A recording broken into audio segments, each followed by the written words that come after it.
Right. So మరి మనం ఈరోజు నిన్న ఎక్కడ మనం ఆపామో అక్కడ నుంచి మనం తిరిగి కంటిన్యూ చేద్దాం. సో అందరం కూడా మత్తయి సువార్త 17వ అధ్యాయము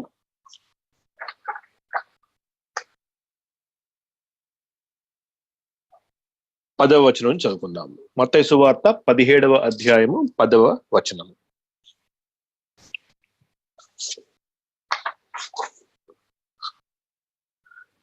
సో ప్రభువు మరి ముగ్గురు శిష్యులైన పేతురు, యాకోబు, యోహానుని తీసుకుని మరి అక్కడున్న ఒక ఎత్తైన పర్వతం మీద తీసుకుని వెళ్ళి వారికి ఒక అనుభవం, వారిని అందరూ కూడా ఒక అనుభవం గుండా ప్రభువు వారిని తీసుకువెళ్ళారు. మనం నిన్న రోజున మనం అది పూర్తిగా మనం ధ్యానించాం మనము.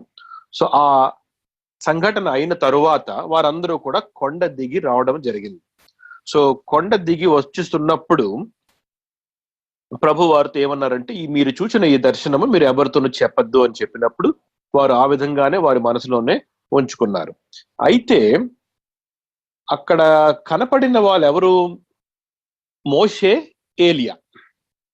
సో వీరిద్దరూ అక్కడ కనపడడం వలన పేతురు, యాకోబు, యోహానికి ఒక చిన్న సందేహం వచ్చింది. ఆ సందేహము ఏమిటో వెంటనే ఆ కొండ దిగుతుండగానే యేసు ప్రభువుని అడిగి వారు తెలుసుకోవడానికి ప్రయత్నించారు. సో ఆ వచనమే మనము ఇప్పుడు చదువుకోబోతున్నాం. సో మత్తయి సువార్త 17వ అధ్యాయము 10వ వచనం. అప్పుడు ఆయన శిష్యులు, ఇలాగైతే ఏలియా ముందుగా రావాలని శాస్త్రులు ఎందుకు చెప్పుచున్నారని ఆయనను అడిగిరి. సో వారు ఎందుకు ఆ మాట అడిగారు అంటే, ప్రభువుకి దగ్గరికి మోషే, ఏలియా రావటం వారు చూచినప్పుడు వారు ఏమనుకున్నారంటే, ఏలియా ఇక్కడ నుంచి ఇక్కడే ఉండి అన్ని విషయాలు చెక్క పెడతాడు, అందుకని ఏలియా ఆల్రెడీ కొండ మీదకి దిగి రావడం జరిగింది అని చెప్పి వెంటనే వారికి పర్ణశాలలు కూడా మనము కడదాము అని చెప్పి పేతురు, యాకోబు, యోహాను ప్రభువుకి ఒక సలహా ఇవ్వడం జరిగింది. సో ఆ మాట వారి మనసులో ఏలియా ఆల్రెడీ వచ్చాడు, కానీ అక్కడ ఏం జరిగింది? ఒక 2 నిమిషంలో కొంత సమయం అయిన తర్వాత ప్రభుతో మాట్లాడిన తర్వాత ఏలియా, మోషే అక్కడి నుంచి అదృశ్యమైపోయారు. సో వీరికి డౌట్ వచ్చింది, సందేహం వచ్చింది. మరి ఏలియా ముందు రావాలి అన్న మాట మనం అందరూ కూడా ప్రవక్తల గ్రంథంలో చదివి ఉన్నాం కదా. మన కళ్ళ ముందు ఏలియా కనపడ్డాడు, మనకి దేవుడు ఆ విషయాన్ని తెలియజేశారు, ఇతను మోషే, ఇతను ఏలియా అని. కానీ వెంటనే అదృశ్యం అయిపోయాడు ఏంటి? ఆ సందేహం వాళ్ళకు వచ్చింది. అందుకనే ఆ వెంటనే అడిగారు వాళ్ళు ఆ విషయం. ఆ కొండ దిగి వస్తుండగానే అప్పుడే ఏలియాని చూసి ఉండడం వలన ఆ విషయాన్ని ప్రభువు దగ్గర క్లారిఫై చేసుకుందామని చెప్పి అడుగుతున్నారు. ఏమని? ఇలాగైతే ఏలియా ముందుగా రావాలని శాస్త్రులు ఎందుకు చెప్పుచున్నారు అని ఆయనను అడిగిరి. అప్పుడు అందుకు ఆయన యేసు ప్రభు ఏం చెప్పారంటే, ఏలియా వచ్చి సమస్తమును చక్కపెట్టును అను మాట నిజమే. అయితే ఏలియా ఇదివరకే వచ్చెను, వారు అతనిని ఎరుగక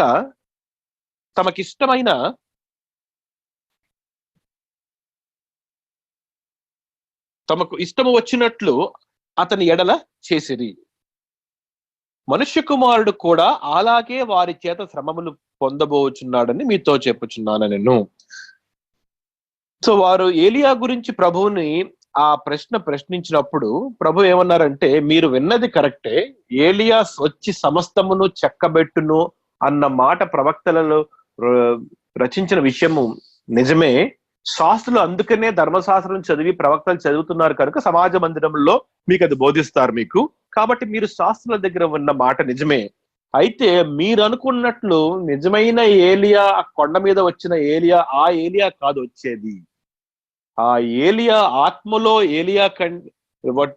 ఏలియా ఉన్న అంటే ద స్పిరిట్ ఆఫ్ ఎలైజా, అంటే ఏలియా యొక్క ఆత్మలో బాప్తిస్మం ఇచ్చి యోహానుని నేను ఆల్రెడీ పంపించాను. నేను ఏ విధంగా అయితే మార్గము సరళం చేయడానికి నా ముందు నేను బాప్తిస్మం ఇచ్చి యోహాను పంపించానో, అతడు ఏలియాను ప్రవక్త యొక్క ఆత్మతోనే వచ్చాడు. కానీ వారు గ్రహించలేదు వాళ్ళు. సో ప్రభు ఏం చెప్తున్నారంటే, మీరు అనుకుంటున్నట్లు మీకు కొండ మీద కనపడిన ఏలియా కాదు వచ్చేది, కొండ మీద కనపడిన ఏలియా ఆత్మలో నేను ఇంకొక మానవుని మీ దగ్గరికి నేను పంపించాను. అది ప్రవక్తల యొక్క మాట. సో అందుకు ఆయన ఏలియా వచ్చి సమస్తమును చెక్కపెట్టినను మాట నిజమే, అయినను ఏలియా ఇది వరకే వచ్చెను. యేసు ప్రభు కన్ఫర్మ్ చేస్తున్నారు ఆ మాట. ప్రభువు ఆ విషయాన్ని ధృవీకరించారంటే అర్థం ఏంటి? బాప్తిసం ఇచ్చి యోహానులో ఉన్న ఆత్మ ప్రభు ఏలియా అను ప్రవక్తలో ఉంచిన ఆత్మ, అంటే వారి యొక్క జీల్ అంటాం కదా, వారి యొక్క ఆసక్తి, వారి యొక్క ఆత్మ ఎప్పుడు కూడా దేవుని కొరకు ఉండే ఆత్మ. ఏలియా ఏ విధంగా అయితే తన జీవితాంతం కూడా పరిచర్య చేసి దేవుని మార్గములు అక్కడ ఉన్న ఇశ్రాయేలు ప్రజలకు, ఆహాబు రాజ్యంలో ఉన్న ఇశ్రాయేలు ప్రజలందరికీ తను వినిపించాడు, అలాగే బాప్తిస్మం ఇచ్చి యోహాను ఈ తరములో దేవుని విషయములు అక్కడున్న మనుషులందరికీ కూడా తెలియచేయడము జరిగింది. సో అందుకనే ప్రభువు ఏమి ధృవీకరిస్తున్నారు? ఇక్కడ వచ్చినది ఏలియానే అంటున్నారు. సో వెంటనే ఆయన ఏలియా ఇదివరకే వచ్చెను, వారు అతనిని ఎరుగక తమకిష్టము వచ్చినట్లు అతని ఎడల చేసేది. కానీ ఈ తరములో ఉన్న ఇశ్రాయేలు ప్రజలు ఏలియాని గుర్తించలేకపోయారు. కనుక వారు ఏమనుకుంటున్నారు? ఏలియా అంటే ఇంకొక వేరేగా ఏలియా అనే మాట చెప్పుకుంటూ, నేనే ఏలియాను అని చెప్తూ మనుష్యుల మధ్య నడిచే ఒక వ్యక్తి వస్తారు అని అనుకున్నారు. కానీ ఏలియా ఆత్మని గ్రహించలేకపోయారు. ఏలియా ఆత్మతో పంపిన బాప్తిస్మం ఇచ్చి యోహాన్ని గ్రహించలేక ఏం చేశారు? బాప్తిస్మం ఇచ్చి యోహాన్ని చంపివేశారు. అంతే కదా. మరి ఈ తరము వారు, మరి హేరోదు ఆ పని చేయడం జరిగింది. సో వారికి ఇష్టం వచ్చినట్టు చేశారని చెప్పి ప్రభు ఒక మాట చెప్పారు బాప్తిస్మం ఇచ్చి యోహాను గురించి. అంతేకాకుండా బాప్తిస్మం ఇచ్చి యోహాన్నే కాదు, అంటే ఏలియానే కాదు, మనుష్య కుమారుని కూడా, అంటే నన్ను కూడా అని ఇండైరెక్ట్ గా ప్రభు ఎప్పుడు థర్డ్ పర్సన్ స్పీచ్ లో మాట్లాడతారు కనుక మనుష్య కుమారుని కూడా అలాగే వారి చేత శ్రమలు పొందబోచున్నాడని మీతో చెప్పుచున్నాను. చాలా స్పష్టంగా చెప్పారన్నమాట. ఏలియా అయినా గాని, ఏలియా తర్వాత వచ్చి మనుష్య కుమారుడు గాని, మేమిద్దరము కూడా మనుష్యుల చేత ఆ విధంగానే శ్రమలు పొందబోచున్నామని మీతో చెప్పుచున్నాను. అప్పుడు ఆయన బాప్తిస్మం ఇచ్చి యోహానును గూర్చి తమతో చెప్పినని శిష్యులు గ్రహించిరి. సో అప్పుడు వారికి అర్థమైంది, ప్రభువు ఫిజికల్ గా ఎప్పుడు మాట్లాడలేదు. ఏలియా వస్తాడంటే నిజంగా ఏలియా రాడు. ప్రభు మాటల్లో ఏలియా వస్తాడు అని ప్రవక్తల ద్వారా చెప్పించడంలో అర్థం ఏంటి? ఏలియాని ఎటువంటి ఆత్మతో నేను నడిపించానో అటువంటి ఆత్మతో ఇంకొకరు నా ముందు వచ్చి చక్కబెట్టును. అది ప్రవచనం మాట. అది అందరూ కూడా ఏలియానే వస్తాడు అని అనుకున్నారు, కానీ ప్రభు చాలా స్పష్టంగా ధృవీకరించారు. ఆల్రెడీ ఏలియా వచ్చేసాడని చెప్తున్నారు. ఇంకా రాబో దినంలో వచ్చి నా తర్వాత ఏలియా వస్తాడని అనట్లేదు. ఆ ప్రవచనము నిజమే, ఏలియా రావడం కూడా నిజమే. అయిపోయింది ఆ ఘటన. అప్పుడు వారికి అర్థమవుతుంది. మెల్లిగా ఆత్మీయ కళ్ళు తెరుచుకుంటూ వారికి ఏమర్థం చేసుకుంటారంటే, ఓహో, ఏలియా ఆత్మలో వచ్చిన బాప్తిస్మం ఇచ్చి యోహాను గురించి ప్రవక్తల ప్రవచనంలో రచించబడినది, లిఖించబడినది అని చెప్పి ఇప్పుడు వారు మెల్లిగా మెల్లిగా అర్థం చేసుకుంటున్నారు. సో ఇదే మాట మనం మరి లూకా సువార్త, మార్కు సువార్తలో కూడా చదివే ఆ నెక్స్ట్ సంఘటనలోకి వెళ్దాం. మరి మార్కు సువార్త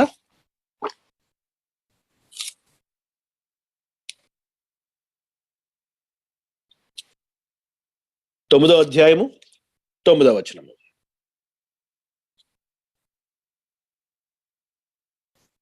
మార్కు సువార్త 9:9. వారు ఆ కొండ దిగి వచ్చుచుండగా మనుష్య కుమారుడు మృతులలో నుండి లేచినప్పుడే గాని అంతకు ముందు మీరు చూచిన వాటిని ఎవనితోనూ చెప్పవద్దని ఆయన వారికి ఆజ్ఞాపించెను. ఈ మాట గురించి ఒకసారి ఒక చిన్న మాట చెప్పే ముందుకు వెళ్తాను. ప్రభువు ఆ విధముగా ఆజ్ఞాపించుటలో గల అర్థం ఏమిటి అంటే, వారు విన్నది స్పెసిఫిక్ గా వారి కొరకే ప్రభువు అక్కడ ఉంచారు. ఎందుకు ముగ్గురినే తీసుకువెళ్లారు? ఒకవేళ ఆ విషయం అందరికీ తెలియబడాలి అన్నప్పుడు ప్రభువు ఆ ముగ్గురు కాకుండా మిగిలిన ఆ 9 మందిని కూడా తీసుకువెళ్ళేవారు. కానీ ప్రత్యేకంగా మీ ముగ్గురి కొరకే నేను ఈ అనుభవాన్ని మీకు ఉంచాను అని చెప్పినప్పుడు, అందుకనే వారు ముగ్గురిని తీసుకెళ్ళినప్పుడు మరి ఆ విషయం, అక్కడ జరిగిన విషయం కూడా ఈ ముగ్గురు చేత ప్రభువు ఎవరికీ చెప్పించదలుచుకోలేదు. ఎందుకంటే వారు అక్కడ విన్నవి ఏమిటి? Divine words. అవన్నీ కూడా దేవుడు, తండ్రి అయిన దేవుడు ఏలియా మోషే ద్వారా యెరూషలేములో యేసు ప్రభువు జరిగించబోవో ఆ శిలువ మరణ కార్యం అంతా కూడా వివరంగా మాట్లాడుకుంటున్నారు. వీరు విన్నారు కూడా. వీరికి అర్థం కాకపోయినా కూడా ఆ మాటలు అందరికీ ఊరంతా ప్రచారం చేయడం ప్రభువుకి ఇష్టం లేదు. ఎందుకు? ఆ కార్యం ఇంకా జరగబడలేదు, అది ఇంకా నెరవేర్చబడలేదు. ప్రభువు రానున్న దినముల్లో ఆ కార్యం నెరవేర్చిన తరువాత మీరు ఈ విషయాన్ని మీరు అందరికీ చెప్పండి అదే మాట ఇక్కడ చెప్పడం జరిగింది మాట. మనుష్య కుమారుడు మృతులలో నుండి లేచినప్పుడే గాని అంతకు ముందు మీరు చూచిన వాటిని ఎవరితోనూ చెప్పవద్దని ఆయన వారికి ఆజ్ఞాపించెను. మృతులలో నుండి లేచుట అనగా ఏమిటో అని వారు ఒకరితో ఒకరు తర్కించుచు ఆ మాట మనసున ఉంచుకొని, సో వారు ఎవరికి చెప్పకుండా అలా ఉండిపోయారు. అప్పుడు వెంటనే ఆ కొండ దిగి వస్తుండగా ఒక ప్రశ్న వేశారు. మన ఇందాక మత్తయి చదువుకున్నది ఇప్పుడు మార్కులు చూద్దాం. వారు ఏలియా ముందుగా రావాలని శాస్త్రులు చెప్పుచున్నారే, ఇదేమని ఆయనను అడిగిరి. అందుకు ఆయన, ఏలియా ముందుగా వచ్చి సమస్తమును చక్కపెట్టునను మాట నిజమే, అయినను మనుష్య కుమారుడు అనేక శ్రమలు పడి తృణీకరింపబడి వలనని రాయబడుట ఏమి? ఇప్పుడు ఇక్కడ వేరేగా రాయబడింది మార్కు సువార్తలో. అక్కడ ఏమని చెప్పారు? ఏలియా వచ్చినన్న మాట నిజమే, అయితే ఏలియా ఆల్రెడీ వచ్చెను అన్న వెంటనే చెప్పారు. ఇక్కడ ఏమన్నారు? ముందు వేరొక సెంటెన్స్ మాట్లాడడం జరిగింది. ఏమని అంటే, మనుష్య కుమారుడు అనేక శ్రమలు పడి తృణీకరింపబడవలనని రాయబడుట ఏమి అంటే, మీరు ఆ విషయాన్ని ఎందుకు గ్రహించలేదు? ఇప్పుడు మీరు ఏలియా గురించి నాకు వెంటనే ఒక మాట అడిగారు మీరు, ప్రవ్వా మరి శాస్త్రులు ఏలియా వచ్చును ముందుగా రావాలను అని ప్రవక్తల్లో రాయబడిన మాట ఉంది కదా, అది ఏమిటి అని మీరు అడుగుతున్నారు. నేను మిమ్మల్ని ఒక మాట అడుగుతున్నాను, మరి మీరు ఎప్పుడు కూడా ప్రవచనాలు చదవలేదా? మనుష్య కుమారుడు రావడము, ఆయన శ్రమలు పడి తృణీకరింపబడవలని రాయుట ఏమి యెషయా గ్రంథంలో మీరు చూడలేదా? అది మీరు దాని గురించి ఎందుకు మాట్లాడరు? దాని గురించి ఎందుకు నన్ను అడగట్లేదు? మీరు ఏలియా గురించి అడుగుతున్నారు, చెక్కబెట్టేవాడు గురించి. దేని గురించి చెక్కబెట్టి, ఎవరి గురించి చెక్కబెడుతున్నాడో ఆయన గురించి మీరు ఎందుకు ప్రశ్నించట్లేదు? చూడండి, ప్రశ్నకి ప్రశ్న. ప్రభు ఎప్పుడు కూడా వారిలోని ఆ వెలితిని ప్రభు ఎప్పుడు పూడ్చడానికి ప్రయత్నిస్తారు. అంటే మనుషుల్లో ఆ జ్ఞానం లేకపోతే ఆ జ్ఞానాన్ని ప్రభు వారికి ఇవ్వడానికి ప్రశ్నకి ఇంకొక ప్రశ్నతో జవాబు చెప్పి వారిని ఆలోచింప చేస్తారు. అది ఆయన శైలి పూర్తిగా ఆయన 3.5 సంవత్సరాల్లో. సో వారు అడిగింది ఏంటంటే, ఏలియా గురించి ప్రవచనంలో రాయబడింది గురించి ఏం చెప్తారు ప్రభా అంటే, నేను అడిగేది ఏంటంటే, ఏలియా ఎవరి గురించి రాశాడో ఆయన మనుష్య కుమారుడు వచ్చి శ్రమలు పడి తృణీకరింపబడాలని యెషయా గ్రంథంలో కూడా రాయబడింది కదా, మరి ఆ మాటల గురించి ఏంటి మీరు ఆలోచించారా అని అడుగుతున్నారన్నమాట. అప్పుడు కంటిన్యూ చేస్తూ, ఏలియా వచ్చెననియు అతని గూర్చి రాయబడిన ప్రకారము వారు తమకిష్టము వచ్చినట్లు అతని ఎడలు చేసిననియు మీతో చెప్పుచున్నానని వారితో అనెను. సో మీరు అనుకున్నట్లు ఏలియా వచ్చిన మాట అది నిజమే. ఏలియా కొండ మీద ఉన్న ఏలియా గురించి మాట్లాడలేదు నేను. ఇప్పుడు వచ్చిన నిజమైన ఏలియా గురించి మాట్లాడలేదు నేను. అది బాప్తిస్మం ఇచ్చి యోహాను, ఆయన వచ్చాడు, అతన్ని మనుషులందరూ ఇష్ట ప్రకారము అతన్ని చేశారు, ఆయన చంపివేశారు కూడా అని స్పష్టంగా ధృవీకరించి ప్రభు ఆ నెక్స్ట్ సంఘటనలోకి వెళ్ళిపోతున్నారు. లూకా సువార్తలో ఒక్కసారి చూసుకుని ముందుకు వెళ్దాం.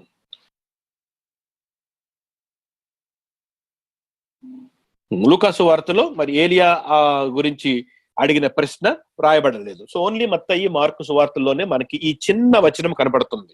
ఇంకా మిగిలిన 2 సువార్తల్లో ఈ మాట కనపడదు. ప్రభు వారిని ఈ విధంగా వారిని ఏలియా గురించి చెబుతూ, బాప్తిస్మం ఇచ్చి యోహానే ఏలియా ఆత్మతో వచ్చిన ఆ ప్రవచన నెరవేర్పు అని చెప్పడం జరిగింది అక్కడ.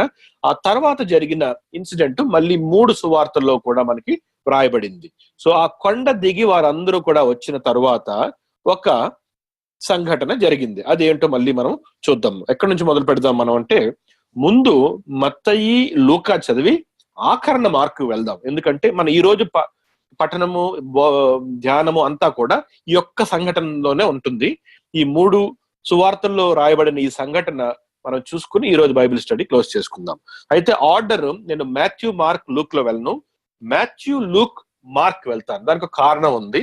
ఈ స్టడీ అయిన తర్వాత మనకి అర్థం అవుతుంది. సో ముందు మనము మత్తయి సువార్త 17వ అధ్యాయము 14వ వచనం నుంచి ఆ తరువాత జరగబోయే సంఘటన గురించి చదువుతాం.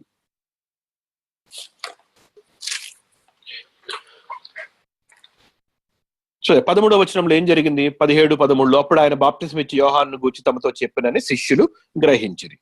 14 వారు జన సమూహమునొద్దకు వచ్చినప్పుడు ఒకడు ఆయన యొద్దకు వచ్చి ఆయన ఎదుట మోకాళ్ళలోని, ప్రభువా నా కుమారుని కరుణింపుము, వాడు చాంద్ర రోగి అయి మిక్కిలి బాధపడుచున్నాడు. ఎలాగనగా అగ్నిలోనూ నీళ్లతోనూ తరచుగా పడుచున్నాడు. నీ శిష్యుల యొద్దకు వారిని తీసుకొని వచ్చి తిని, గాని వారు వారిని స్వస్థపరచలేకపోయిరని చెప్పాను.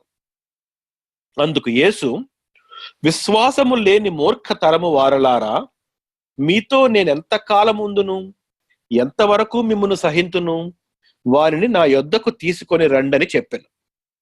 అంతటా యేసు ఆ దయ్యమును గద్దింపగా అది వారిని వదిలిపోయెను.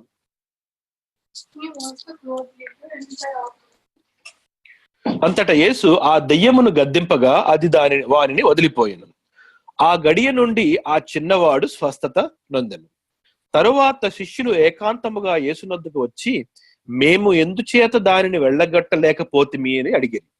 అందుకు ఆయన, మీ అల్ప విశ్వాసము చేతనే. మీకు ఆవగింజంత విశ్వాసం ఉండిన ఎడల ఈ కొండను చూచి ఇక్కడ నుండి అక్కడికి పొమ్మనగానే అది పోవును. మీకు అసాధ్యమైనది ఏదీ ఉండదని నిశ్చయముగా మీతో చెప్పుచున్నానని వారితో అనెను. అక్కడితో ఆ సంఘటన మత్తయి సువార్తలో మనం చదువుకున్నాం. సో ఏం జరిగింది? ప్రభువు ఆ కొండ మీద నుంచి దిగి వచ్చిన వెంటనే జన సమూహము దగ్గర వచ్చినప్పుడు ఒక వ్యక్తి వచ్చాడు. అతనికి వచ్చాడు, ఆయన ఎదుట మోకాళ్ళు వేశాడు. ప్రభువా అని కూడా పలకరించాడు. నా కుమారుని కరుణింపము అని అన్నాడు. వాడు చాంద్ర రోగియే మిక్కిలి బాధపడుచున్నాడు. ఎలాగనగా అగ్నిలోను నీళ్ళలోను తరచుగా పడుచున్నాడు. నీ శిష్యుల యొద్దకు వారిని తీసుకొని వచ్చింది కానీ వారు వారిని స్వస్థపరచలేకపోయిరి అని చెప్పాను. ఇది అతని వర్షన్. ఎందుకంటే ఇతను తండ్రి. సో తండ్రి ఏం చేశాడు?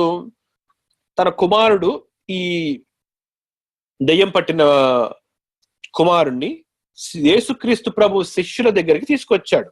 ఎందుకంటే అతను విని ఉన్నాడు, ఇలాగా యేసుక్రీస్తు ప్రభువు శిష్యులు కూడా ఇలాగ మనుష్యుల దగ్గర నుంచి దెయ్యములను వెళ్ళగొడుతున్నారు అని.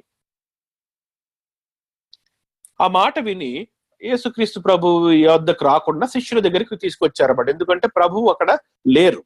సో ఏం జరిగింది? పేతురు, యోహాను, యాకోబు, యేసు ప్రభువు నలుగురు అక్కడ ఆ సిచ్యుయేషన్ లో లేరు. ఎందుకంటే వీరందరూ కొండ మీద ప్రార్థనకి వెళ్ళి ఉండగా ఇక్కడ మిగిలిన శిష్యులు ఉండగా వారి దగ్గరికి ఇది తీసుకురావడం జరిగింది, ఈ బిడ్డను. కానీ ఆ దెయ్యమును వెళ్ళగట్టలేకపోయారు శిష్యులు.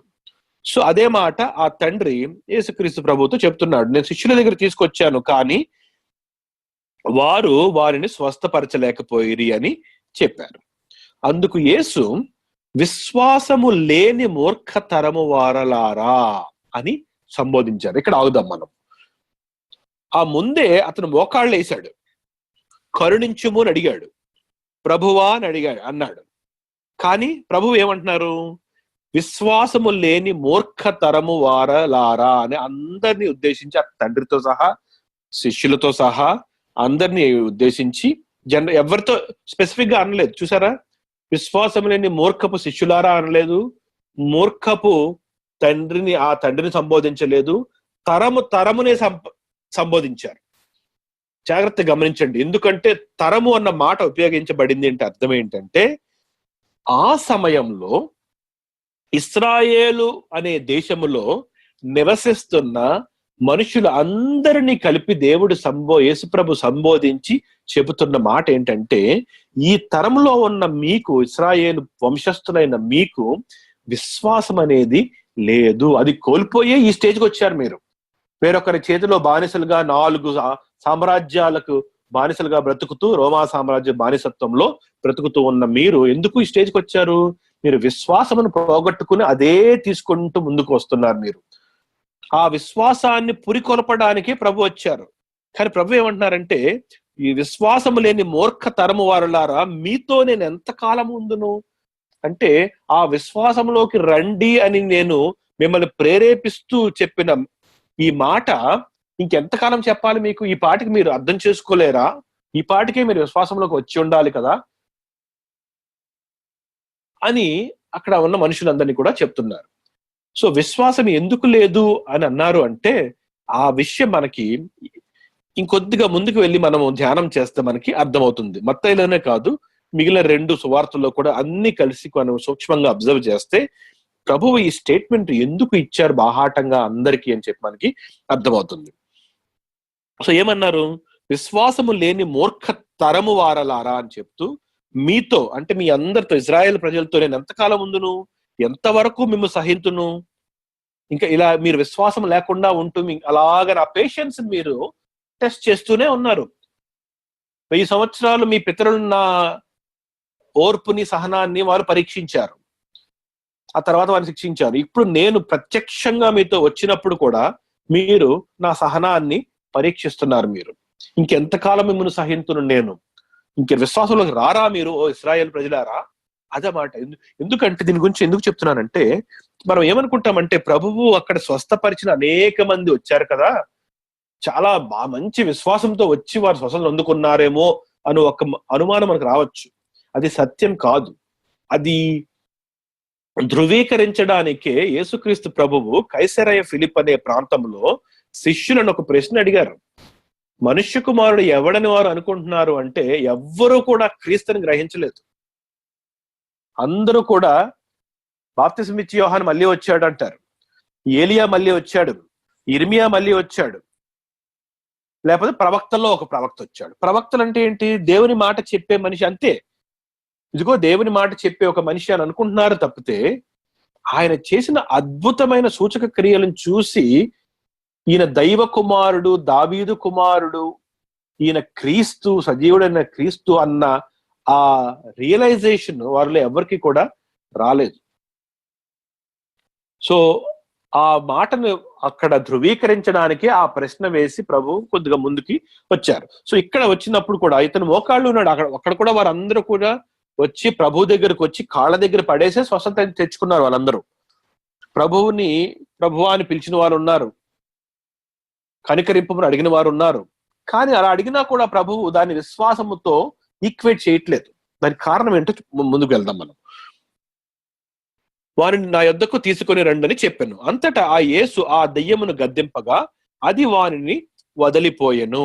ఆ గడియ నుండి ఆ చిన్నవాడు స్వస్థత నొందెను. సో ప్రభు వచ్చారు, దెయ్యంను గద్దించారు. ఆ చిన్నవాడి దగ్గర నుంచి ఆ దెయ్యము వెళ్ళిపోయిన వెంటనే ఆ చిన్నవాడు స్వస్థత నొందాడు.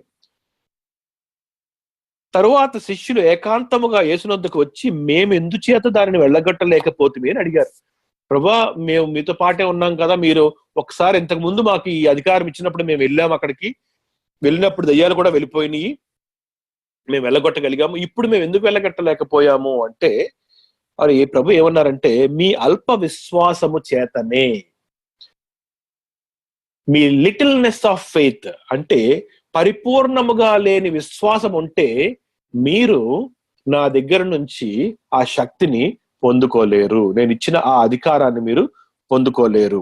ఆ సమయంలో మీకు అధికారం ఇచ్చి నేను పంపించి ఆ కార్యక్రమం చేశాను, మీరు తిరిగి వచ్చారు, మీరు ఆ విశ్వాసాన్ని కొనసాగించవలసింది. మీరు నా అధికారాన్ని మీ కళ్ళతో చూసి ఇంతకు ముందు దెయ్యం వదలగలిగినప్పుడు ఎంతటి శక్తివంతుడైన యేసు మిమ్మల్ని పంపించాడో అన్న విశ్వాసం మీరు ఏం చేయాలి? కొనసాగించాలి. మీరేమి జరిగింది? మీ విశ్వాసము షేప్ అంటే దాని పరిపూర్ణత లేదు. అందుకనే ప్రభు ఏమన్నారంటే మీరు అల్ప విశ్వాసము చేతనే మీరు ఆ దెయ్యములను వెళ్ళగొట్టలేకపోయారు. మీకు ఆవగింజంత విశ్వాసం ఉండిన ఎడల ఈ కొండను చూచి ఇక్కడ నుండి అక్కడికి పొమ్మనగానే అది పోవును, మీకు అసాధ్యమైనది ఏదియూ ఉండదని నిశ్చయముగా మీతో చెప్పుచున్నానని వారితో అనెను. సో స్పష్టం చేశారు ప్రభు ఎందుకు మీరు దెయ్యమును వెళ్ళగొట్టలేకపోయారంటే మీ littleness of faith, lack of faith కాదు, మీకు విశ్వాసం లేదు అందుకని అనట్లేదు. ఎప్పుడు కూడా అల్ప విశ్వాసులారా అని ఎక్కువ సంబోధించారు శిష్యులను. మళ్ళీ కూడా ఆ మాట ఇక్కడ చెప్పడం జరిగింది. సో లూకా సువార్తలో ఇదే సంఘటన లూకా ఏ విధంగా లిఖించాడో ఒక్కసారి చూసుకుని ముందుకు వెళ్దాం. లూకా సువార్త 9వ అధ్యాయము 37వ వచనం నుంచి. లూకా 9:37. మరునాడు వారు ఆ కొండ దిగి వచ్చినప్పుడు బహుజన సమూహము ఆయనకు ఎదురుగా వచ్చెను. ఇదిగో ఆ జన సమూహంలో ఒకడు, బోధకుడా, నా కుమారుని కటాక్షించుమని నిన్ను వేడుకొనిచున్నాను, వాడు నాకొక్కడే కుమారుడు. మత్తయి సువార్తలో మనకి ఏమని రాయబడింది? ప్రభువా, నా కుమారుని కనికరింపుము. బోధకుడా, నా కుమారుని కటాక్షించుము. లూకా సువార్త, నిన్ను వేడుకొనిచున్నాను, వాడు నాకొక్కడే కుమారుడు. ఇదిగో ఒక దెయ్యము వాని పట్టును, పట్టినప్పుడు వాడు అకస్మాత్తుగా కేకలు వేయును, నురుగు కారునట్లు అది వారిని విలవిలలాడించుచు గాయపరచుచు వారిని వదలకొండును. సో ఎక్స్ప్లెయిన్ చేస్తున్నాడు. ఇందాక మత్తయిలో లేని ఇన్ఫర్మేషన్ ఇక్కడ ఏంటి మనకి, అతని కుమారుడి యొక్క రోగాన్ని ప్రభువుకి వివరిస్తూ చెప్తున్నాడు. దానిని వెళ్ళగొట్టుడని నీ శిష్యులను వేడుకొంటిని గాని వారి చేత కాలేదని మొర్రపెట్టుకొనెను. నేను మీ శిష్యుల దగ్గరికి వచ్చి అడిగాను, వారు ఆ పని చేయలేకపోయారు, నువ్వన్నా ఏమన్నా చెయ్యి అని చెప్పి యేసు ప్రభు దగ్గరికి వచ్చి నా కుమారుని కనికరించుము అని చెప్పి అన్నాడు. అందుకు యేసు, విశ్వాసము లేని మూర్ఖతరము వారలారా, నేనెంతకాలము మీతో కూడా ఉండి మిమ్మును సహింతును, నీ కుమారుని ఇక్కడికి తీసుకొని రమ్మని చెప్పాను. అదే మాట రాయబడింది. విశ్వాసము లేని మూర్ఖ తరము వారలారా, మొత్తం దేశం అంతటిని కలిపి చెప్తున్నారు ఈ మాట. వాడు వచ్చి చుండగా 42, ఆ దెయ్యము వారిని పడద్రోసి విలవిలలాడించెను. యేసు ఆ అపవిత్రాత్మను గద్దించి బాలుని స్వస్థపరిచి వాని తండ్రికి అప్పగించెను. కనుక అందరూ దేవుని మహాత్యమును చూసి ఆశ్చర్యపడిరి.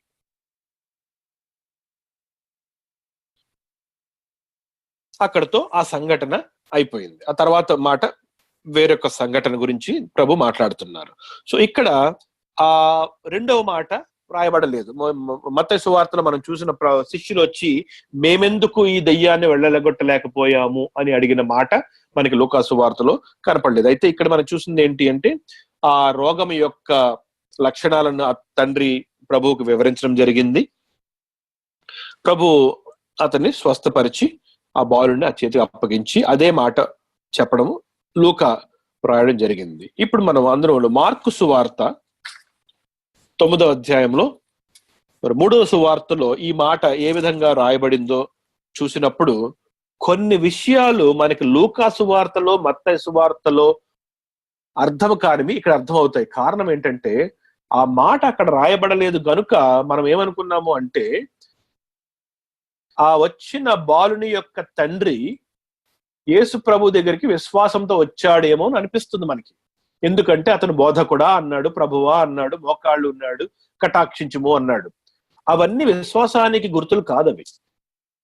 ఆ విషయం ఇక్కడ మనకు అర్థమవుతుంది. చూద్దాం. హృదయమే విశ్వాసానికి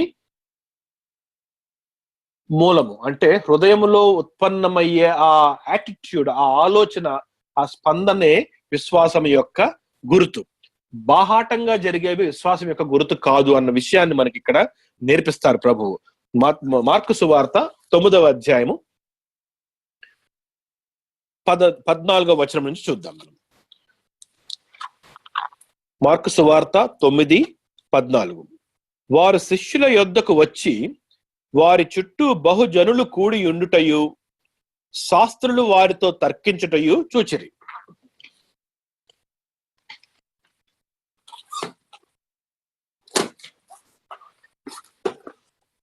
మార్కు సువార్త 9:14. అప్పుడు కొండ మీద నుంచి దిగి వచ్చిన వెంటనే ఇక్కడ ఏం రాయబడింది? వారి శిష్యుల యొద్దకు, అంటే ప్రభువు, పేతురు, యాకోబు, యోహాను, వీరు నలుగురు మిగిలి ఉన్న శిష్యులు కింద ఉన్న వారి దగ్గరికి వచ్చి వారి చుట్టూ బహుజనులు కూడి ఉండుటయు శాస్త్రులు వారితో తర్కించుటయు చూసి. అక్కడ ఏం జరుగుతుంది? ఏదో కాన్వర్సేషన్ జరుగుతుంది. ఏదో వారు డిస్కస్ చేసుకుంటూ వారిలో వారు మాట్లాడుకుంటున్నారు అందరూ. ఎందుకంటే శిష్యులు ఉన్నారు, జనం ఉన్నారు, శాస్త్రులు కూడా ఉన్నారు. వెంటనే జన సమూహం అంతయు ఆయనను చూచి మిగుల విభ్రాంతి నొంది ఆయన యొద్దకు పరిగెత్తుకొని వచ్చి ఆయనకు వందనము చేసిరి. సో ప్రభు అక్కడ లేరు కదా, శిష్యులు మాత్రమే ఉన్నారు. మరి ప్రభు కొండ మీద నుంచి వచ్చిన వెంటనే ఆశ్చర్యపోయారు. శిష్యులు ఎక్కడ ఉన్నారు? అక్కడ వేరే 3 శిష్యులతో ప్రభు వస్తున్నారు ఏంటి? జన సమూహం అంతా వచ్చారు, ఆశ్చర్యపోయారు, ఆయనకి వందనం కూడా చేశారు, గ్రీట్ చేశారు. అప్పుడు ఆయన, మీరు దేని గూర్చి వారితో తర్కించుచున్నారని వారిని అడగగా, ఈ జన సమూహం అని అడిగారు ప్రభు, మీరు శాస్త్రులతో ఏం మాట్లాడుతున్నారు, మీరందరూ ఒకరితో ఒకరు ఏం డిస్కస్ చేసుకుంటున్నారు అని ప్రభువు ఆ జన సమూహం అడిగినప్పుడు, మీరు దేని గూర్చి వారితో తర్కించుచున్నారని వారిని అడగగా, జన సమూహంలో ఒకడు, బోధకుడా, మూగ దయ్యము పట్టిన నా కుమారుని నీ యొద్దకు తీసుకొని వచ్చి తిని, అది ఎక్కడ వానిని పట్టునో అక్కడ వానిని పడద్రోయును. సో వెంటనే ఇక్కడ మార్కులో కాంటెక్స్ట్ ఎక్కడ ఉంది? డైరెక్ట్ గా ఇదిగో నా కుమారుని నీ యొద్దకు తీసుకొచ్చాను నేను అన్న మాట దగ్గర స్టార్ట్ అయింది. కానీ ఇంతకు ముందు నా కుమారుని నీ శిష్యుల యొద్దకు నేను తీసుకువచ్చాను నేను అన్న మాట ముందు రాయబడలేదు, కానీ తర్వాత రాయబడింది మార్కు సువార్తలో. సో అతను మాట్లాడుతున్నాడు తండ్రి ఏమని, ప్రవ్వా ఇదిగో బోధకుడా అంటూ మూగదయ్యం పట్టిన నా కుమారుని నీ యొద్దకు తీసుకుని వచ్చి తిని అది ఎక్కడ వానిని పట్టునో అక్కడ వానిని పడద్రోయును. అప్పుడు వాడు నురుగు కార్చుకొని పండ్లు కొరుకుకొని మూర్ఛిల్లును. దానిని వెళ్ళగొట్టుడని నీ శిష్యులను అడిగి తిని కానీ అది వారి చేత కాలేదని ఆయనతో చెప్పాను.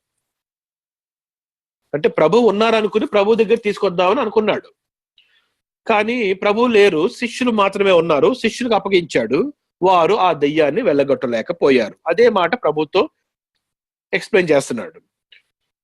19వ వచనము, అందుకు ఆయన విశ్వాసము లేని తరము వారలారా నుందును వారిని నా యొద్దకు తీసుకొని రండని వారితో చెప్పగా వారు ఆయన యొద్దకు వారిని తీసుకొని వచ్చిరి. దెయ్యము ఆయనను చూడగానే వాని విలవిలలాడించెను కనుక వాడు నేలపడి నురుగు కార్చుకొనుచు పొరలాడుచుండెను. రైట్, ఏం జరుగుతుంది అక్కడ? సో ఈ స్టేట్మెంట్ ఇచ్చారు ప్రభు, విశ్వాసము లేని తరము వారల మూర్ఖ తరము వారలారా మీతో ఎంతకాలం నేను సహింతును అని చెప్పి వారి యొక్క ఇశ్రాయేలు ప్రజల యొక్క పూర్వము నుండి వారు ప్రదర్శిస్తున్న అవిశ్వాసాన్ని గుర్తు చేసి ఇంకెంతకాలం నేను సహించాలి, ప్రత్యక్షంగా నేను మీతో నడుస్తున్నా కూడా మీరు విశ్వాసము ప్రదర్శించలేకపోయే మూర్ఖమైన తరములో ఉన్న మనుషులు మీరందరూ అని చెప్పి అందరినీ కూడా సంబోధించి ఆ బాల్ను పట్టమని చెప్పారు. ఆ బాల్ను పట్టుకొచ్చినప్పుడు ఏం జరిగింది, వాడు వెంటనే, ఎందుకంటే వాళ్ళు దెయ్యం ఉన్నది కనుక ఆ దెయ్యం వాడిని కింద పడేసి వాడు వెలువెల్లా కొట్టుకునేలా చేసి నోట్లో నురుగు కక్కునేలా చేసింది ఎప్పటిలాగా. అది చూసిన ప్రభు ఒక ప్రశ్న వేశారు అక్కడ. ఆ ప్రశ్న ఏంటి, ఇది వీనికి సంభవించి ఎంతకాలమైనదని వారి తండ్రిని అడుగగా అతడు బాల్యము నుండియే. ఈ ఇన్ఫర్మేషన్ మనకి లూకా సువార్త మత్తయి సువార్తలో రాయబడలేదు. ఈ కాన్వర్జేషన్ జాగ్రత్తగా గమనించండి. ఏమన్నా ప్రభు ఏమన్నారు, ఇది వీరికి సంభవించి ఎంతకాలమైనదని వారి తండ్రిని అడుగగా అతడు బాల్యము నుండియే, చిన్నప్పటి నుంచే ఉంది, అది వారి నాశనము చేయవలని తరచుగా అగ్నిలోను నీళ్లలోను పడద్రోయను. ఏమైనను నీ వలననైతే మా మీద కనికరపడి మాకు సహాయము చేయమనెను. అందుకు యేసు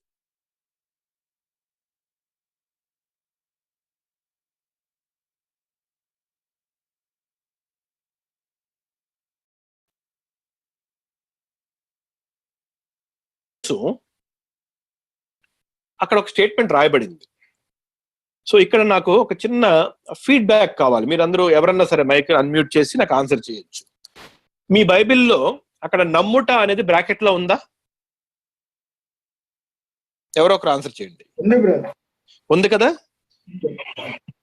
ఎందుకు ఆ బ్రాకెట్ లో పెట్టబడింది మాట? ఎవరన్నా జస్ట్ కొద్దిగా సమయం తీసుకొని, ఇప్పుడు దాకా మనం బైబిల్ చదువుతున్నాం కానీ మనకు బ్రాకెట్ లో కనపడిన మాట ఎప్పుడు కనపడలేదు, వెరీ రేర్ అది. కానీ ఇక్కడ నమ్ముట అనే మాట బ్రాకెట్ లో కనపడింది మనకి. అది ఎందుకు బ్రాకెట్ లో ఉంది ఎవరన్నా ఒక్కసారి జస్ట్ ట్రై చేయండి. మనం ఇంటరాక్టివ్ గా మనం ఈ పార్ట్ డిస్కస్ చేసుకుందాం. మనం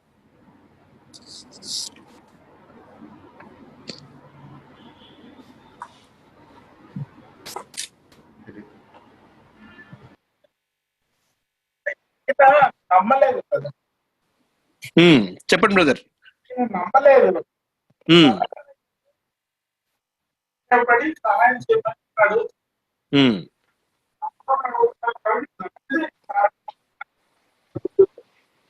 రైట్, మీ మైక్ కొద్దిగా ప్రాబ్లం ఉన్నది, మీ మాట కొద్దిగా వినపండి. నాకు అర్థమైంది, మీరు చెప్పింది నాకు అర్థమైంది brother. Right, so anybody else? అంటే నా ప్రశ్న ఏంటంటే ఆ నమ్ముట అనేది బ్రాకెట్ లో ఎందుకు పడింది? అది మామూలుగా వెళ్ళిపోవచ్చు కదా స్టేట్మెంట్. అందుకు యేసు నమ్ముట నీ వలన అయితే నమ్మువానికి సమస్తమును సాధ్యమే అన్నది కంటిన్యూస్ స్టేట్మెంట్ లాగా వెళ్ళిపోవలసింది. ఈ నమ్ముట అనేది ఒక్కటే బ్రాకెట్ లో ఎందుకు పడింది అన్న చెప్పండి. అది నమ్మకం అన్నది బయటికి కనిపించేది కాదు, ఇది లోపల పెట్టి ఉంచారు. ఓకే అన్న, రైట్ రైట్. మీ ఆన్సర్ తీసుకున్నాను నేను. అది రైట్ రాంగ్ అని తర్వాత డిస్కస్ చేద్దాం మనం. Thank you for your feedback. ఇంకా ఎవరన్నా?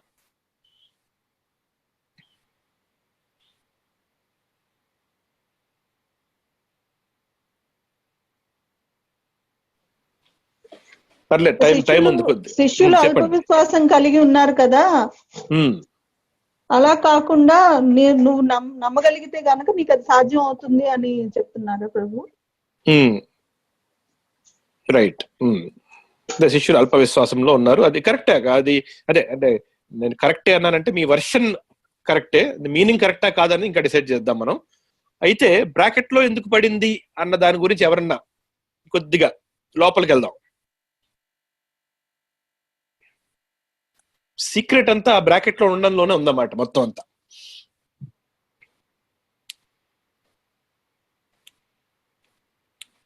మనం ముందుకు వెళ్దాం. రైట్, ఎక్స్ప్లెయిన్ చేస్తాను నేను దాన్ని. మీకు ఏమైనా సందేహం వచ్చినా కూడా మీరు అన్మ్యూట్ చేసి కూడా వెంటనే అడగచ్చు కూడా. ఇంటరాక్టివ్ గానే వెళ్దాం. ఇది అక్కడ ఆ వ్యక్తి ప్రభు ఒక ప్రశ్న అడిగారు, ఏమని? ఇది వీనికి సంభవించి ఎంత కాలమైనది అని వాని తండ్రిని అడుగగా అతడు బాల్యము నుండి, చిన్నప్పటి నుంచియే అన్నాడు. అది వాని నాశనం చేయవలని తరచుగా అగ్నిలోను నీళ్లలోను పడద్రోయను. ఏమైనాను, వాట్ ఎవర్ ఇట్ ఈస్, ఏమైనాను అంటే అర్థం ఏంటి? So what ever it is, ఏం జరిగినా కూడా ఏమైనాను నీ వలననైతే మా మీద కనికరపడి మాకు సహాయం చేయము అనెను. అక్కడ ఫ్లా అంతా ఆ వర్డ్ లో ఉంది. ఈ వ్యక్తి ఏమంటున్నాడు యేసు ప్రభు దగ్గరికి వచ్చి, నీకు చేతనైతే మా మీద కనికరపడి ఇది చెయ్యి. ఆ చేతనైతే అన్న మాట చాలా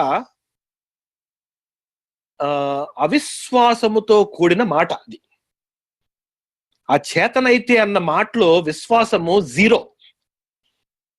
సో ప్రభు ఏమన్నారంటే అక్కడ నమ్ముట అనే మాట ప్రభు నోట్లోంచి రాలేదు. అది ట్రాన్స్లేషన్ మిస్టేక్స్ అన్నమాట. కొన్ని తరముల నుండి ట్రాన్స్లేషన్ మిస్టేక్స్ ఉండడం వలన అది ట్రాన్స్లేషన్ మిస్టేక్ అని చెప్పుట కొరకు దాన్ని బ్రాకెట్ లో పెట్టేశారు. దాన్ని అక్కడ యాక్చువల్ గా యేసుక్రీస్తు ప్రభువు సంభాషించిన మాట ఏంటంటే, ఇప్పుడు నేను నా దగ్గరికి వచ్చి ఒక వ్యక్తి ఉన్నాడు, వచ్చి ఏమంటున్నాడు, నీ చేతనైతే ఇది చెయ్యి అన్నప్పుడు నేను వాడి వైపు ఒక చూసి, నీకు చేతనైతే ఏం మాట్లాడుతున్నావు నువ్వు? అదే అన్నమాట అక్కడ ఉన్న ఎక్స్ప్రెషన్ ప్రభుది. నీ వలనైతే అదా నీ విశ్వాసము? క్వశ్చన్ చేస్తున్నారన్నమాట. నీ వలనైతే అంటే అతని దగ్గర విశ్వాసం అతని వలనైతే అన్న అర్థము కాదది. అతను అన్న మాటని రిపీట్ చేశారు ప్రభు అక్కడ. ఇఫ్ యు క్యాన్, ఇంగ్లీష్ లో క్వశ్చన్ మార్క్ మాట. ఏంటి ఇలాంటి మాట నువ్వు మాట్లాడేది? అదా విశ్వాసము అని అతను తిరిగి ప్రశ్నించి, నీ వలనైతే ఇలాంటి మాట నువ్వు అడిగేది నన్ను అని చెప్పి, నమ్మగలిగితే కూడా కాదు, నమ్మువానికి ఎవరైతే విశ్వసిస్తారో సమస్తమును వానికి సాధ్యమే. ఇలాగా నీకు చేతనైతే, నీ వలనైతే అన్నటువంటి మాటలు కాదు మీ నుంచి నేను ఎక్స్పెక్ట్ చేసేది. ప్రభువా మీరు చేయగలరు, అది విశ్వాసము. నీకు చేతనైతే అంటే 0 విశ్వాసం. ఆ వ్యక్తి ఏమన్నాడంటే చాలా చీప్ మాట మాట్లాడాడు అక్కడ. చాలా తేలికైన మాట అది. దేవుని దగ్గరికి వచ్చి అన్ని అద్భుత కార్యములు చేసిన యేసయ్య దగ్గరికి వచ్చి అవన్నీ విని కూడా నీ చేతనైతే నువ్వు చెయ్యి మాకు అని తేలిగ్గా తీసి పారేశాడు. ఆ మాటను పట్టుకున్నారు ప్రభు. నువ్వు అన్న మాట ఏంటి? నీ వల్లనైతే అలాంటి మాట నువ్వు మాట్లాడుతున్నావు. నువ్వు నమ్మితే నమ్మువానికి సమస్తము సాధ్యము. అందుకనే వెంటనే వాడి రెస్పాన్స్ ఆ తండ్రి యొక్క రెస్పాన్స్ ఏమని ఉన్నదంటే, ఆ చిన్నవాని తండ్రి, నమ్ముచున్నాను, నాకు అపనమ్మకం ఉండకుండా సహాయము చేయము ఒప్పుకున్నాడు. అతని హృదయంలో ఉన్న అపనమ్మకాన్నే ప్రభువు అక్కడ ఎక్స్పోజ్ చేశారు. వెంటనే అర్థమైపోయింది అతనికి, ప్రభువు నీ వలననైతే అన్న అతని మాటను పట్టుకుని మళ్ళీ తిరిగి అతను చెప్పినప్పుడు ఇలాంటి మాటలు మాట్లాడేశానంటే నేను, యేసు ఇన్ని అద్భుతకారాలు చేశారు కదా. ఇమ్మీడియట్ గా రియలైజేషన్ వచ్చింది అతనికి తక్షణమే. అప్పుడు వెంటనే నేను నమ్ముచున్నాను. వెంటనే అతను ఒక మాట కూడా అన్నాడు, ఇప్పటిదాకా నేను ప్రదర్శించింది ఏంటది? 0 ఫెయిత్. దాన్నే అపనమ్మకం అంటారు. ల్యాక్ ఆఫ్ ఫెయిత్ వేరు, అల్ప విశ్వాసం వేరు. వీరందరికీ అల్ప విశ్వాసం ఉంది. అంటే యేసు ప్రభు చేయగలరు అన్న కాన్ఫిడెన్స్ ఉంది, కానీ ఈ టైంలో చేస్తారో లేదో మళ్ళీ ఏదో ఒక వేరే రకమైన డౌట్స్ వచ్చినాయి, వాళ్ళకి సందేహాలు వచ్చినాయి. పూర్తిగా వారు యేసయ్యని విశ్వసించలేకపోయారు. అది అల్ప విశ్వాసము. ఇది విశ్వాసము లేనితనము, అపనమ్మకం. అందుకని అతను ఏమన్నాడు అంటే, ఇంగ్లీష్ బైబిల్లో చాలా క్లియర్ గా ఉంటుంది, చదువుతాను ఒక్క నిమిషం. మార్కు సువార్త 9.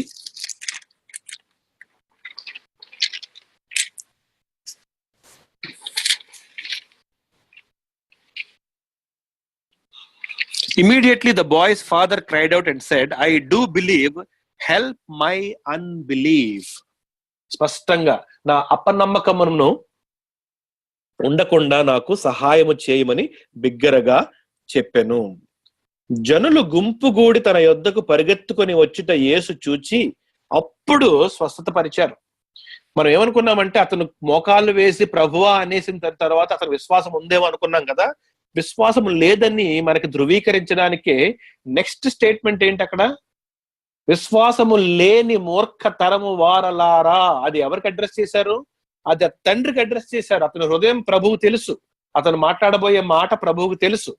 అతను దగ్గరికి వచ్చినప్పుడు విశ్వాసం లేకుండా ఏదో క్యాజువల్ గా వచ్చి వీళ్ళు చేస్తే చేస్తారు లేకపోతే లేదు, ఏదో విన్నాం కదా లెట్స్ సి, ఆ లెట్స్ సి యాటిట్యూడ్ అన్నమాట ప్రభు క్వశ్చన్ చేశారు ఆ తండ్రి దగ్గర. విశ్వాసము లేని మూర్ఖతరము వారలారా, అది మొత్తం అందరికి. నెక్స్ట్ శిష్యులు వచ్చి ఏమన్నారు, మేమెందుకు వెళ్ళగొట్టలేకపోయామో, ఆల్రెడీ ఇంతకు ముందు చేశాం కదా అంటే, మీకు అల్ప విశ్వాసం ఉంది. అది పార్ట్ నెంబర్ 2. అది వారికి చెప్పి ఆ నెక్స్ట్ ఈ తండ్రికి ఏమని చెప్తున్నారు అంటే, ఆ కాన్వర్సేషన్ ముందుకు తీసుకెళ్లారు. ఎందుకు అడిగారు తెలుసా ప్రభువు ఆ ప్రశ్న? వీడికి, ఈ చిన్నవాడికి ఎంత కాలము నుంచి ఇది జరుగుతుంది అన్న మాట అడగడానికి కారణం ఏంటంటే, ఈ వ్యక్తి తిరిగి మాట్లాడినప్పుడు అతని హృదయం బయటకు పడబోతుందన్నమాట. ఆ హృదయంలోని అపనమ్మకమును దేవుడు ఎక్స్పోజ్ చేయడానికి ఆ ప్రశ్న వేసినప్పుడు, చిన్నప్పటి నుంచి జరుగుతానే ఉన్నది, ఇదిగో ఈ టైంలో ఏదో విన్నాం మేము, if it is possible to you, if you can. ఆ ఇఫ్ అనే మాట నచ్చలేదు ప్రభువుకి. ఫెయిత్ లో ఇఫ్ కి ప్లేస్ లేదు. గమనించారు కదా? ఆ ఇఫ్ అనే వర్డ్ ఇంగ్లీష్ లో మనకు క్లియర్ గా అర్థం, తెలుగులో నీ వలన అయితే పూర్తిగా సెంటెన్స్, కానీ ఇంగ్లీష్ లో చాలా స్పష్టంగా ఆ ఇఫ్ అని ఎవరన్నా పెట్టారు అంటే అక్కడ zero faith. Yes you can, let your will be done, అది కంప్లీట్ ఫెయిత్. ఈ మధ్యలో ఉండిపోయే వాళ్ళు శిష్యులు భయపడిపోతుంటారు అన్నమాట. అంటే ప్రభువా ఇదిగో సరిపోబోతున్నాం మేము, ప్రభువా మునిగిపోతున్నాను, ఆ ప్రభువా మునిగిపోతున్నాను అన్న ఆ యాటిట్యూడ్ ఏమన్నారు ప్రభు? అల్ప విశ్వాసం అన్నారు. దృఢంగా నిలబడగలిగితే అది కంప్లీట్ ఫెయిత్ అంటున్నారు. సో 3 ఆస్పెక్ట్స్ ఉన్నాయి ఇక్కడ: lack of faith, littleness of faith, complete faith. So ఈ తండ్రి దగ్గర ల్యాక్ ఆఫ్ ఫెయిత్ ఉన్నప్పుడు, దాన్ని ఎక్స్పోజ్ చేసినప్పుడు, ఆ మాట తిరిగి అతను చెప్పినప్పుడు అతనికి అర్థమైంది అతనికి. అప్పుడు అతను రియలైజ్ అయ్యి వెంటనే నమ్ముచున్నాను, ఇప్పుడు నేను నమ్ముతున్నాను. ఇమ్మీడియట్ అయిపోయింది అక్కడ. ఇన్స్టెంట్ లో ప్రభు ఎక్స్పోజ్ చేసిన వెంటనే హృదయంలో కలవరం వచ్చింది అతనికి. అవును కదా, అలాంటి మాట అనేసానేంటి, ఇఫ్ ఏంటి, ఇంత అద్భుతాలు చేసిన, ఇన్ని మాటలు విన్న నేను, ఈయన దగ్గరికి వచ్చి నేను ఇఫ్ అనే మాట ఎలా ఉపయోగించగలిగాను నేను? I should not have done it అని చెప్పి ఇప్పుడు ఐ బిలీవ్. అది అంటే ప్రభు ఎక్స్పెక్టేషన్ ఏంటి? ఇదిగో చిన్నప్పటి నుంచి ఇలా పడిపోతున్నాడు, ప్రభువా నేను నమ్ముతున్నాను నువ్వు చేయగలవని, ప్లీజ్ చెయ్యండి నా కుమారునికి. అది ఎక్స్పెక్టేషన్. కానీ అతను అలా రాలేదు. ఇదిగో తీసుకొచ్చాను ఏదో, ఇఫ్ యు క్యాన్ ఏదో చెయ్యి. ఆ క్యాజువాలిటీని, ఆ క్యాజువల్నెస్ ని ప్రభువు గర్జించారు అక్కడ. అంత లోతైన అర్థం ఉంది. ఈ ట్రాన్స్లేషన్ మిస్టేక్ వచ్చిన వల్ల అందరూ ఏమనుకున్నారంటే, ఆ నీ వలనైతే అన్న మాట 2 రకాలుగా అర్థమవుతుంది కనుక, ఇదిగో నీకు నువ్వు విశ్వసించగలిగితే నీకు సాధ్యమవుతుంది అని యేసు ప్రభువు ఆ తండ్రితో అన్నారని చెప్పి అపార్థం చేసుకున్నారు అందరూ. అందుకనే నమ్ముట నీ వలనైతే, అది నమ్ముట కాదు, అది నమ్ముట నీ వలనైతే కాదు. ఆ నీ వలనైతే అన్న మాటకి నమ్మడానికి సంబంధం లేదు. ఆ నీ వలనైతే అన్న మాట క్యాపబిలిటీకి సంబంధించింది. అంటే యేసుక్రీస్తు ప్రభువు చెయ్యగలరా లేదా అన్న దానికి సంబంధించిన మాట నీ వలనైతే, నమ్మడానికి కాదు అది. ఆ క్యాపబిలిటీని అతను ప్రశ్నించాడు ఇఫ్ అని చెప్పి.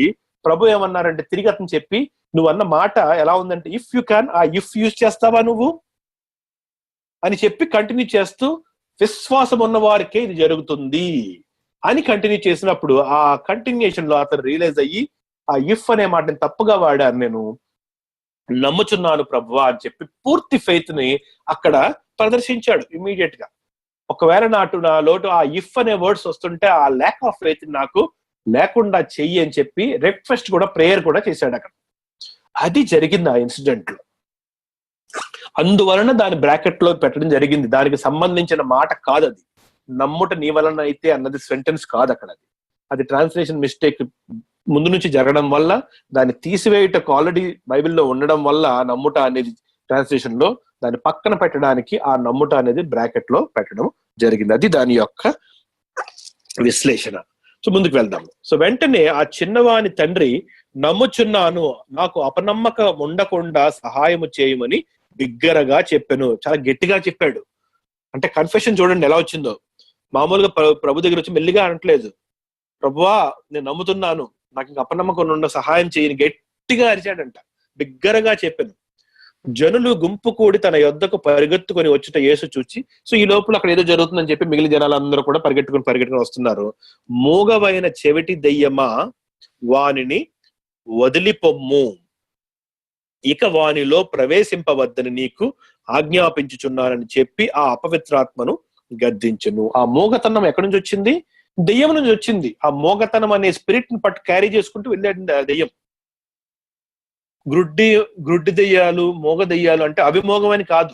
ఆ మోగతనాన్ని అంటే మనుష్యుడు పాపము చేసినప్పుడు సంప్రాప్తించుకున్న ఆ రోగములన్నీ కూడా ఇవి ఉపయోగించి మనుష్యులను వేధిస్తూ బాధిస్తూ ఉంటాయి పడిపోయిన మన శరీరంలో. సో ప్రభు ఆ మాటని, ఆ మోగతనాన్ని పట్టుకుని ఇతను వేధిస్తున్న ఆ ఆత్మని, అపవిత్ర ఆత్మని ఏమన్నారు ప్రభు? మోగవైన చెవిటి దెయ్యమా, వారిని వదిలి పొమ్ము, ఇక వారిలో ప్రవేశింపవద్దని నీకు ఆజ్ఞాపించుచున్నానని చెప్పి ఆ అపవిత్రాత్మను గద్దించెను. అప్పుడు అది కేక వేసి వారిని ఎంతో విలవిలలాడించి వదిలిపోయాను. అంతటా వాడు చచ్చిన వాని వలె ఉండెను కనుక అనేకులు వాడు చనిపోయినది ఎక్స్ట్రా ఇన్ఫర్మేషన్. ఇంకా అతను వెంటనే అలా వేసిపోలేదు. చాలా మంది అతను విలవిల్లాడు కింద పడిపోయి నురుగులు కూడా కార్చుకున్నాడు కదా, దెయ్యం వదిలిపోయంగానే అలాగా స్టిల్ గా ఉండిపోయాడు బాబు. సో అందరూ ఏమనుకున్నారు? ఇంక చనిపోయాడు అని అనుకున్నారు. అయితే యేసు వాని చెయ్యి పట్టి వాని లేవనెత్తగా వాడు నిలువబడెను. ఆయన ఇంటిలోనికి వెళ్ళిన తరువాత ఆయన శిష్యులు, మేమెందుకు ఆ దెయ్యమును వెళ్ళగొట్టలేకపోతిమని ఏకాంతమున ఆయనను అడిగిరి. అందుకు ఆయన, ప్రార్థన వలననే గాని మరి దేని వలననైనను ఈ విధమైనది వదిలిపోవుట అసాధ్యమని వారితో చెప్పెను. జాగ్రత్తగా గమనిద్దాం ఈ మాట. ఈ మాట ఎలా అర్థం చేసుకోవాలంటే, ఇందాక మనం మత్తయి సువార్తలో ఏకాంతముగా వారు అడిగిన ప్రశ్న యొక్క జవాబు, మార్కు సువార్తలో అదే ఇన్సిడెంట్ లో అదే ప్రశ్నకి ప్రభు ఇచ్చిన జవాబు, ఈ రెండు కలిపి పెట్టుకోవాలి ఎప్పుడు. ఎందుకంటే అక్కడ ఒకటి రాయబడింది, ఇక్కడ రెండోది రాయబడింది, కానీ ప్రభు మాట్లాడింది 1+2. మనకు తెలుసు, మనం ఆల్రెడీ మనం చదువుకున్న శైలిలో మనం అబ్జర్వ్ చేశాం ఇది. అక్కడ ఏమన్నారు ప్రభువు?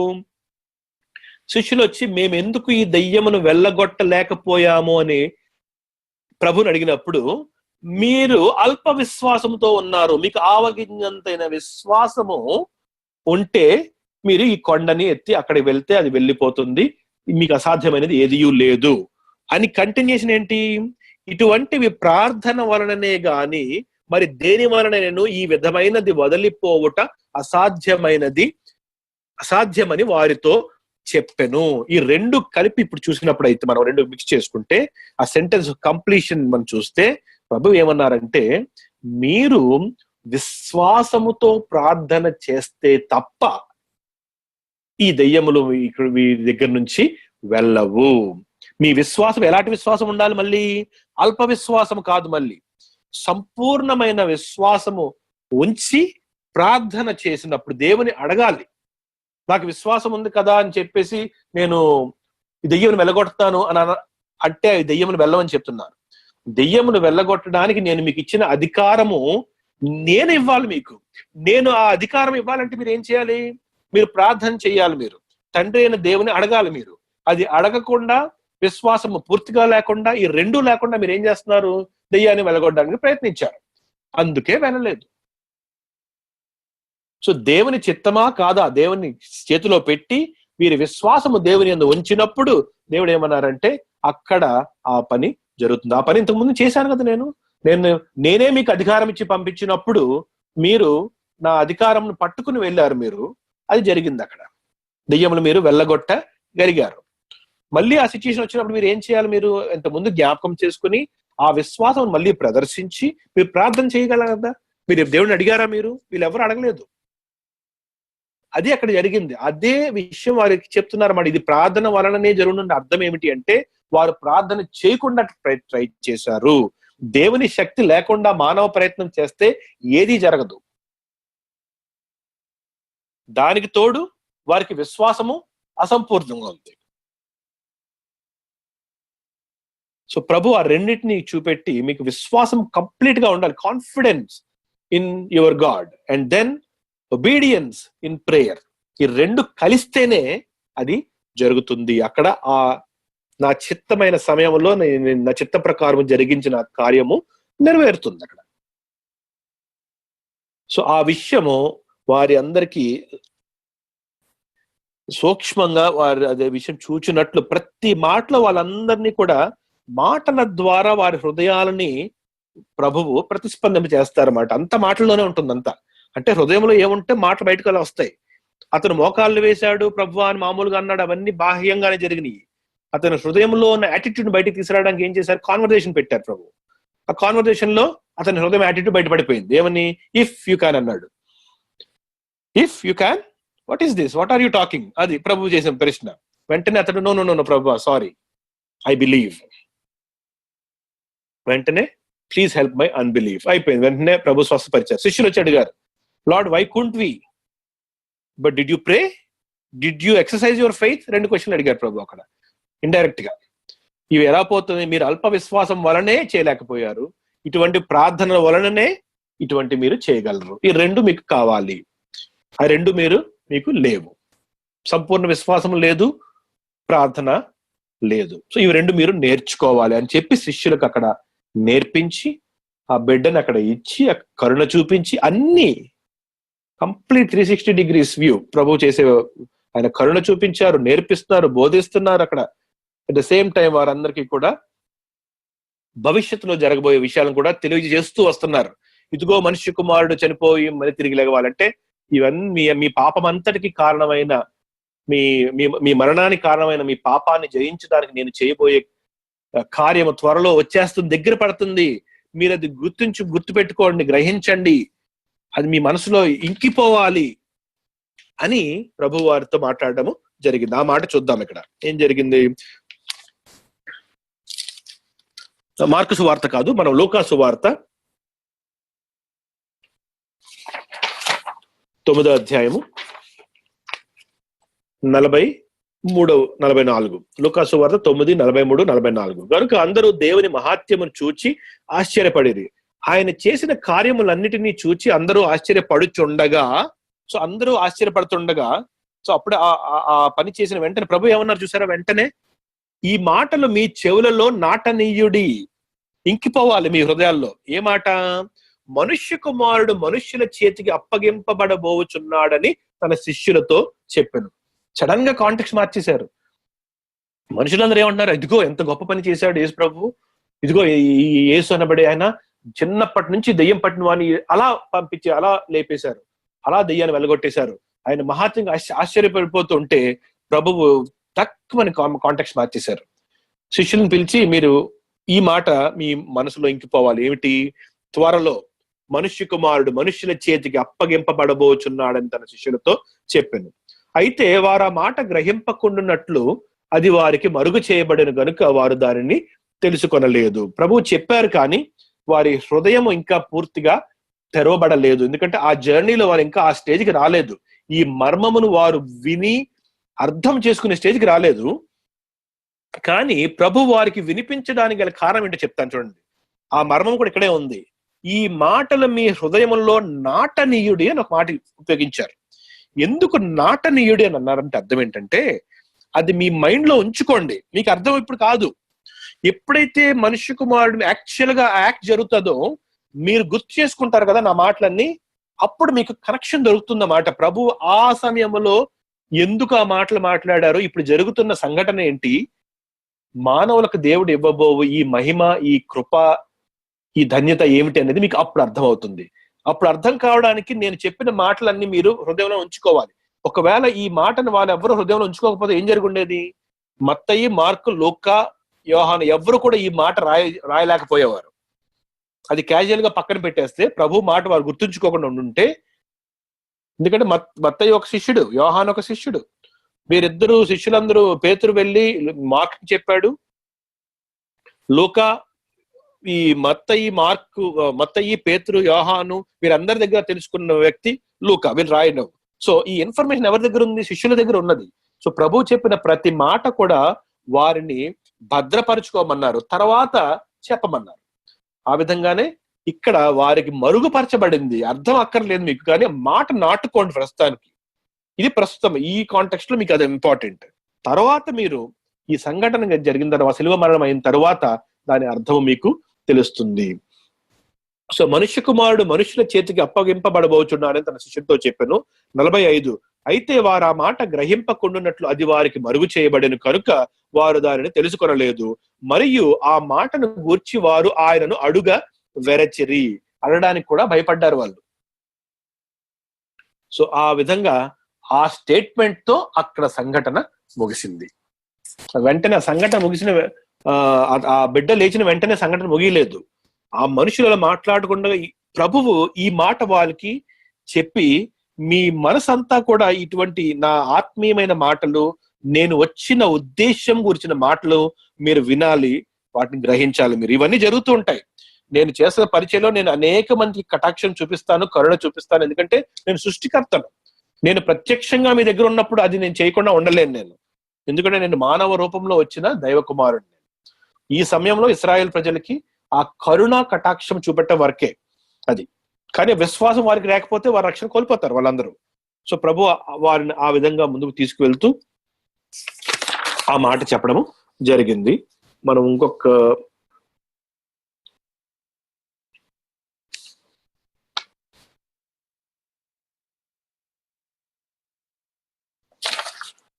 రైట్, మత్తయి సువార్త 17వ అధ్యాయంలో 22, 23 వచనములు కూడా ఇదే మాట గురించి చెప్పబడినవి. అవి కూడా చదువుకుని ముగించుకుందాం మనం. వారు గలిలయలో సంచరించుచుండగా యేసు మనుష్య కుమారుడు మనుష్యుల చేతికి అప్పగింపబడబోచున్నాడు, వారు ఆయనను చంపుదురు, 3వ దినమున ఆయన లేచునని వారితో చెప్పగా వారు బహుగా దుఃఖపడిరి. సో ప్రభు ఆ మాట, అదే మాట, ఇందాక చెప్పిన మాట, ఈ మాట మీ హృదయంలో నాటనీయుడి, మనుష్య కుమారుడు త్వరలో